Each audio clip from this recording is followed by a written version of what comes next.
Bonjour et bienvenue pour ces 7e rencontres de la recherche et de l'innovation de la CNSA. Je suis le journaliste qui va vous accompagner tout au long de cette journée. Une journée entièrement consacrée aux professionnels de l'autonomie, des métiers traversés par des tensions grandissantes, tant dans leur exercice au quotidien que dans leur attractivité. Mais des métiers aussi qui voient leur mission grandir, s'étoffer à l'aune d'une autonomisation de plus en plus importante des personnes concernées. Nous allons essayer de caractériser ensemble tout au long de la journée ces tensions, voir également dans quel cadre de formation, de collaboration, d'organisation du travail, ces métiers peuvent se réinventer dans les champs nouveaux de l'autonomie. Nous le ferons avec le regard de chercheurs, avec le regard d'experts, avec l'appui d'études portées par la CNSA. Nous le ferons également avec vous, avec vos commentaires, avec vos interpellations que vous pourrez nous adresser tout au long de la journée et de nos débats en utilisant l'onglet questions-réponses qui se trouve à droite de votre écran. Nous aurons également des temps de sondage en ligne que nous aurons à plusieurs moments de cette journée-là. Et là aussi, vous pouvez participer à ces sondages en cliquant sur l'onglet sondage qui est là aussi sur votre écran. Et enfin, nous serons accompagnés par le regard acéré, la plume inspirée de notre illustratrice graphique qui sera là avec nous tout le temps, Émilie Serralta.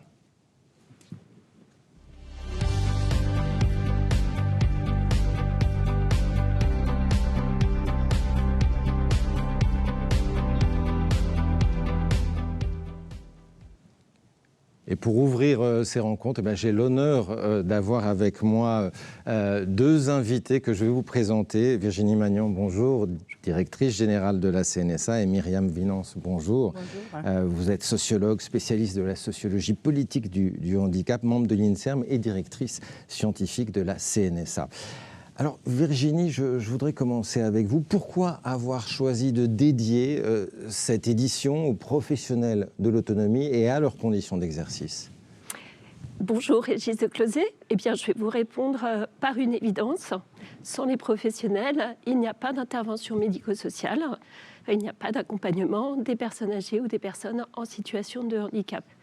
C'est la raison pour laquelle le législateur, lorsqu'il a reposé les missions de la CNSA à la création toute récente de la 5e branche de sécurité sociale dédiée à l'autonomie, a souhaité fixer particulièrement le soutien aux professionnels dans les missions de la branche.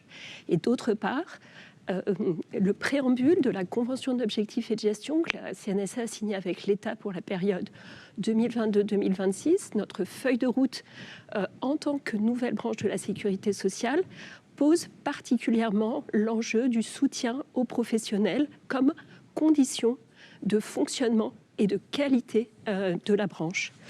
Alors ces professionnels, qui sont-ils ? Nous allons l'évoquer tout au long de la journée, mais je veux rappeler que derrière ce mot un peu valise, on a une diversité de métiers du soin, de l'accompagnement, une diversité de conditions d'exercice en établissement, mais aussi d'intervenants à domicile. Et ces professionnels aussi sont très nombreux. On estime à minima leur nombre à plus de 1,4 million de personnes. Sans compter les professionnels, si on ajoute les professionnels des services à la personne, on se rapproche d'1,7 million de salariés et sans compter, là encore, les acteurs des institutions sociales ou les autres intervenants à l'éducation, dans les services de l'éducation, de l'emploi ou du système de santé qui interviennent de plus en plus en accompagnement des personnes âgées et des personnes handicapées au fur et à mesure que se développent des accompagnements dans les milieux ordinaires. Donc c'est dire à quel point les enjeux autour de ces professionnels, de leur métier, sont cruciaux. Ce sont des métiers qui font sens et les professionnels le revendiquent.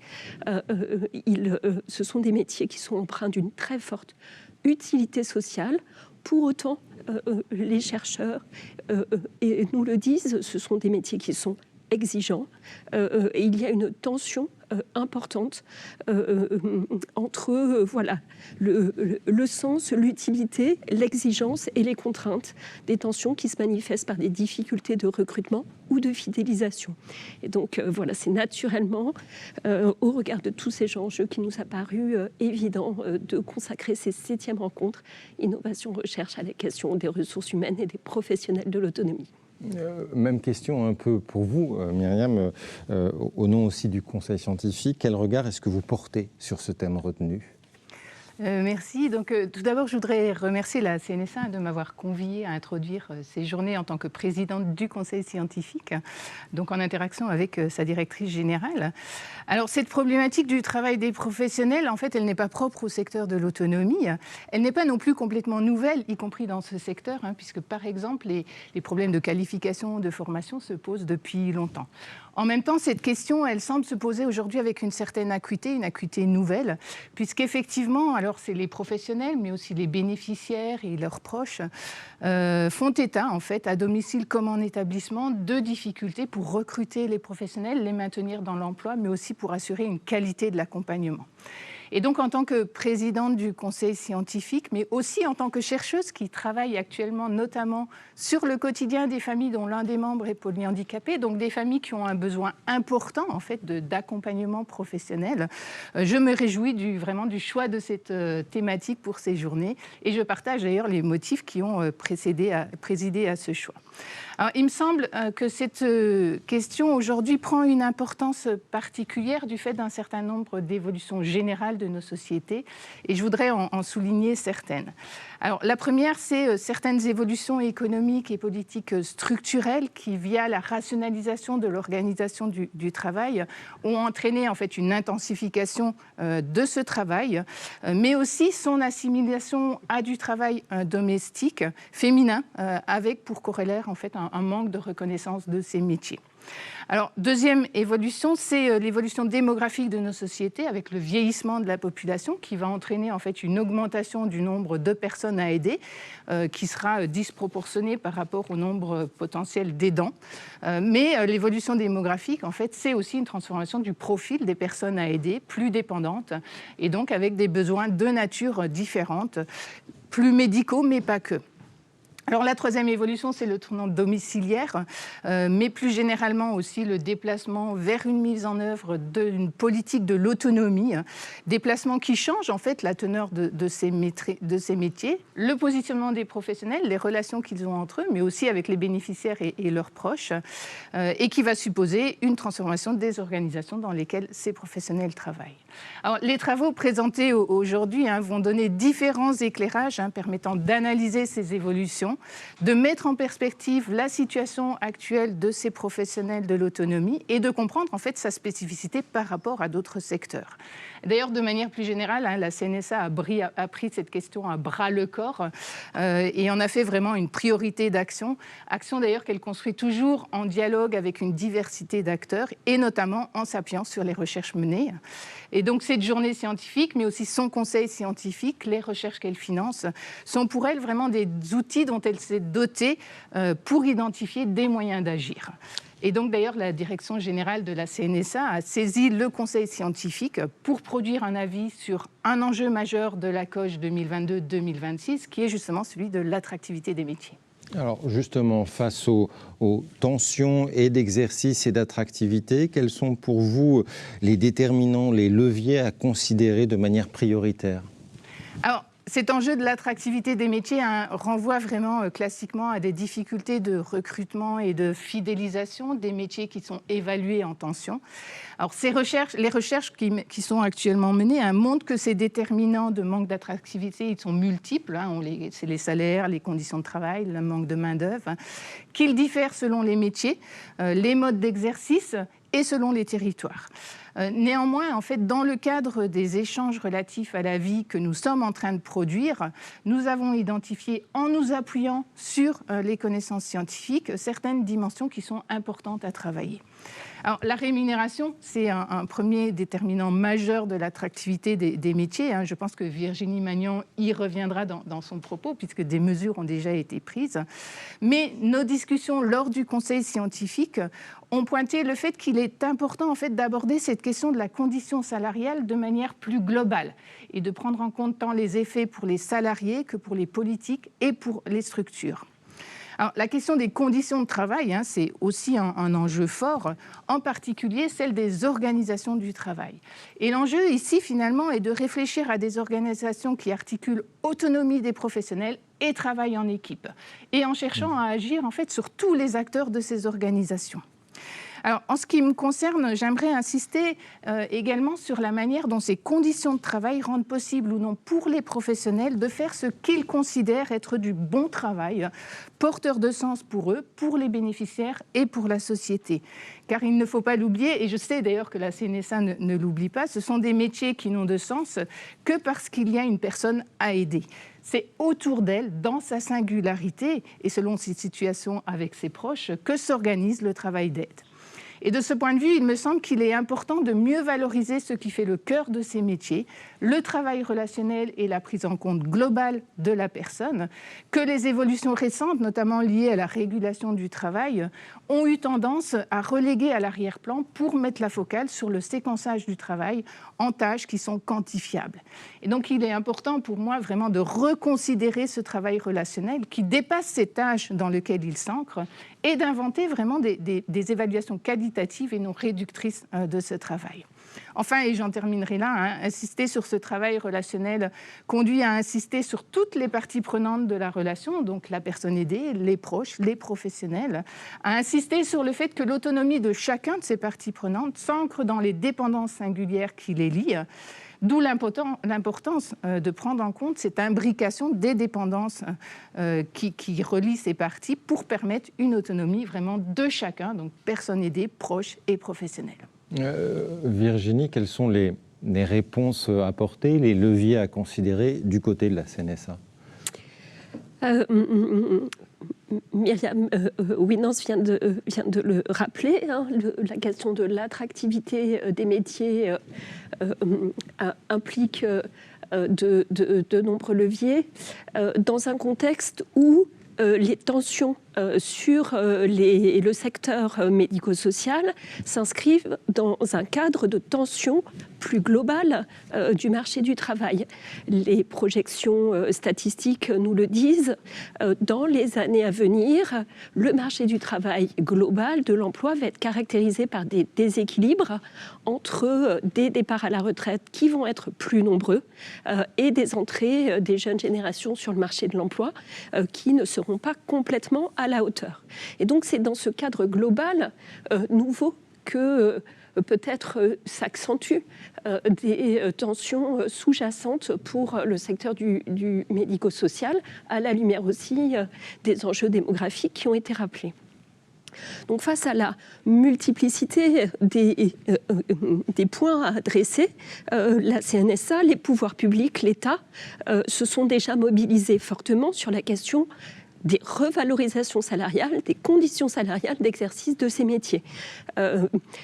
Je veux citer en premier lieu l'effort financier très important qui a été réalisé autour de ce qu'on appelle le Ségur de la santé, qui a permis des revalorisations des professionnels du soin, mais plus globalement des professionnels médico-sociaux.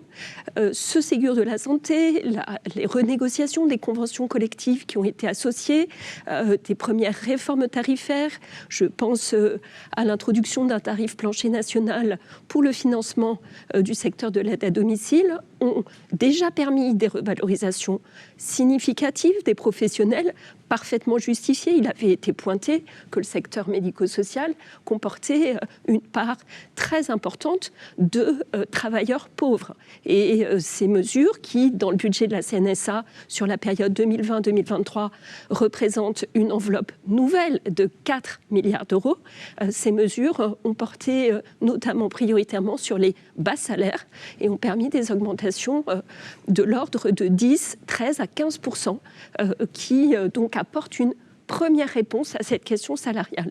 Mais les rémunérations ne sont pas les seuls déterminants de l'attractivité, bien sûr, et des premières mesures ont porté aussi et continuent de porter sur la rémunération de temps d'organisation de travail plus bienveillante, qui favorise cette coordination, la question du traitement des interdépendances avec un nouveau regard et un financement possible, des temps de coordination, des temps de travail en équipe ou d'exercice pluriprofessionnel. Ces orientations récentes me semblent caractériser un nouveau modèle plus attentif aux professionnels et qui va reposer sur 4 piliers.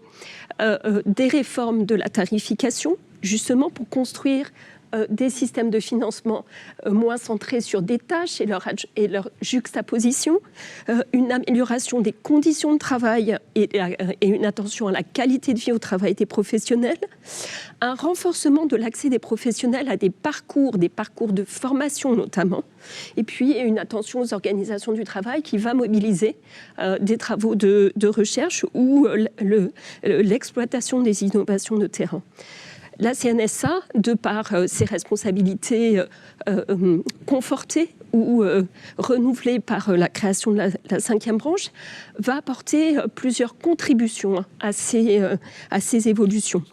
D'abord, la Caisse est mobilisée sur les réformes tarifaires dans le secteur de l'aide à domicile. Elle se déploie en ce moment avec la réforme du financement des SIAD ou des services d'aide accompagnement à domicile, et puis avec l'accélération des travaux sur la réforme du financement des établissements qui accompagnent les personnes handicapées, ce qu'on appelle la réforme Séraphin.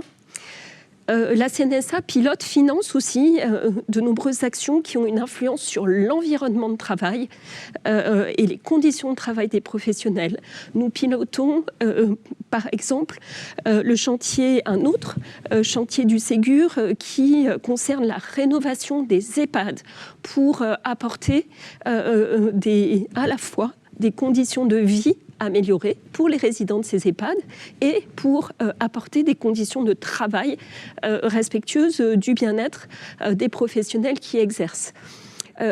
Nous travaillons aussi dans ces EHPAD, mais aussi globalement dans l'ensemble des établissements et services médico-sociaux, à promouvoir l'accès à des aides techniques qui, là encore, sont en même temps des aides pour les personnes elles-mêmes, âgées ou en situation de handicap, mais lorsqu'elles sont mobilisées par les professionnels qui accompagnent la personne, vont faciliter, apporter des conditions d'exercice plus soutenantes pour les professionnels.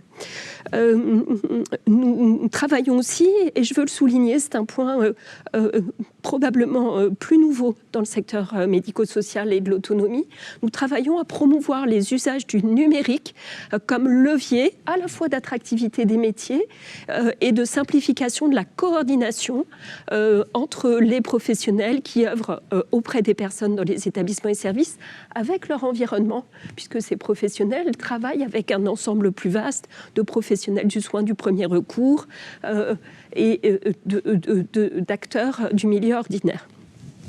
Je veux souligner également que la CNSA travaille, agit, finance des recherches ou des évaluations qui vont porter sur des conditions d'amélioration, enfin de mobilisation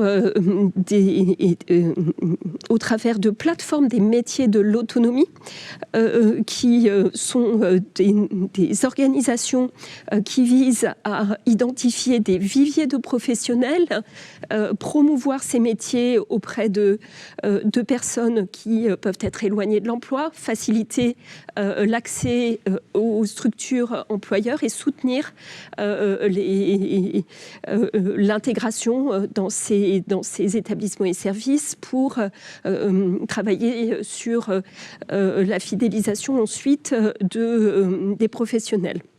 Nous finançons aussi historiquement et nous poursuivons notre financement des opérateurs de compétences au service de la formation et de la qualification des professionnels. Et puis, nous renforçons nos actions en matière de qualité de vie et des conditions de travail. Je veux terminer ce court propos liminaire en soulignant qu'avec l'appui de la recherche, avec l'appui aussi des acteurs, des professionnels de terrain qui tous les jours travaillent à des innovations organisationnelles, nous réfléchissons et nous travaillons donc à soutenir les professionnels en écho à des travaux autour de la participation des personnes concernées et de leurs proches. Myriam Winans a insisté en fin d'intervention sur les interdépendances entre les professionnels et les personnes accompagnées. Nous partageons cette conviction que c'est au profit des personnes que s'exerce toute cette attention aux professionnels. Et donc, après des rencontres innovation-recherche qui ont mis le focus sur les conditions de vie des personnes, la manière de soutenir leur autodétermination, leur expression, leur participation, eh bien, c'est très légitimement que nous nous tournons dans ces 7e rencontres vers la question des professionnels. Prêter attention aux professionnels, c'est bien prêter attention au bien-être des personnes concernées, de leurs proches aidants. Et je suis très heureuse que toute cette journée nous permette de prêter cette attention. Oui, à cette grande famille des professionnels, et on a déjà des messages, on nous dit les accueillants familiaux pour PA et PSH sont également des professionnels. Donc on va parler tout au long de cette journée de cette grande famille, de ses difficultés, mais aussi de ses perspectives. Et on va commencer par un premier temps de sondage avec vous qui nous regardez. On appelle ça des nuages de mots, c'est-à-dire qu'on va vous demander en un mot ou deux de définir ce qui caractérise pour vous le plus le fait d'être un professionnel de l'autonomie.